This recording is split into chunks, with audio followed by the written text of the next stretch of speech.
Hello সবাইকে, কেমন আছো তোমরা সবাই? আর আজ চলে এসেছি একটা হেয়ার ট্রিটমেন্ট নিয়ে, মানে হোম কেয়ার যেটা বলতে পারো তোমরা। আর মা যেহেতু এসেছিলো, মা এসেই বলছে আমার হেয়ারটা ভীষণ রাফ হয়ে গেছে। আর মা যেহেতু কালার করে, আর কালার করলে তোমরা জানো হেয়ার একটু রাফ আর ড্রাই হয়ে যায়। তো আমি ভাবলাম চলো আমি একটু হোম কেয়ার ট্রিটমেন্ট তোমার হেয়ারে করে দিই।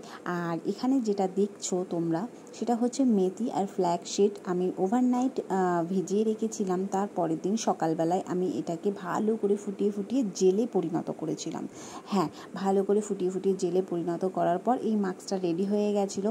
আর তোমরা অনায়াসে কিন্তু এই মাস্কটা রেডি করতে পারো। এই মাস্কটা প্রচণ্ড হেয়ারের জন্য একদম মানে খুব ভালো একটা মাস্ক, যেটাতে তোমার হেয়ার ড্রাই হয়ে গেলে, ড্যামেজ হয়ে গেলে, কালার যারা করো তাদের জন্য তো একদমই একদম পারফেক্ট একটা মাস্ক।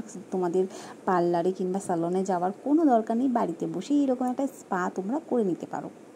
তো দেখতেই পাচ্ছ মা বসে পড়েছে, আর মা বেজায় খুশি যে আমি মায়ের মাথায় এরকমভাবে আমি করে দিচ্ছি, কেননা সচরাচর হয়ে ওঠে না কাজের ফাঁকে। তাই মা বলছে যে ঠিক আছে, তাহলে আমি চলে আসবো, নেক্সট সপ্তাহেও চলে আসবো তোর কাছে, তুই একটু করে দিস। আমি হাসছিলাম যে ঠিক আছে চলো, তুমি চলে এসো, আমি তোমাকে যখনই আসবে তখনই করে দেবো। কিন্তু এটা সপ্তাহে সপ্তাহে করার কোনো দরকার নেই, মান্থলি 2 থেকে 3 বার করলেই হবে। সেটা তুমি যখন খুশি 2 থেকে 3 বার তুমি করে নিতে পারো। আর হ্যাঁ, আরেকটা কথা বলি, সেটা হচ্ছে মেথি আর ফ্ল্যাক্সিডের যেটা আমি চা ছাঁকনিতে ছেঁকে আমি নিলাম, সেটা তো জেলটা নিয়ে নিলাম, বাট ওইটা পেস্ট করেও মাথায় মাখা যায়, ওয়েস্ট করার কোনো দরকার নেই। আর এটা যখন আমি জেলটা মাখাচ্ছিলাম, সেখানে আমি মানে কোকোনাট অয়েলও আমি মিক্স করেছিলাম, কিছুটা পরিমাণে কোকোনাট অয়েল মিক্স করেছিলাম। আর এই কোকোনাট অয়েলটা পুরো একদম খাঁটি ছিল, মানে দেশ থেকে আনা। আর এই যে দেখো, পুরো সেকশন বাই সেকশন আমি পুরো অ্যাপ্লিকেশন করে দিলাম। আর সত্যি কথা বলতে, যখন আমি অ্যাপ্লিকেশন করছি না, মনে হচ্ছে না যে পুরো স্মুথ একটা হেয়ার মানে হয়ে গেছে।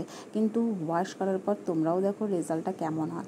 আর তোমাদেরকে আরেকটা কথা বলি, সামনেই পুজো আসছে, তো কম বেশি সবাই স্যালনে যাবে হেয়ার ট্রিটমেন্ট করতে অ্যান্ড ফেশিয়াল করতে, সব রকমেরই তোমরা ট্রিটমেন্ট নিয়ে থাকবে। কিন্তু হোম কেয়ারের মজাই একটা আলাদা, হোম কেয়ারের একটা মানে নিজস্বতাই একটা আলাদা। তো তোমরা চাইলে তোমরা বাড়িতেও এরকম ট্রিটমেন্ট করে নিতে পারো, এবং মা বোন যারা আছে তাদের হেয়ারের জন্য একদম পারফেক্ট একটা ট্রিটমেন্ট, একদম ইজি ওয়েতে এটা হয়ে যায়, আর কম সময়ও লাগে।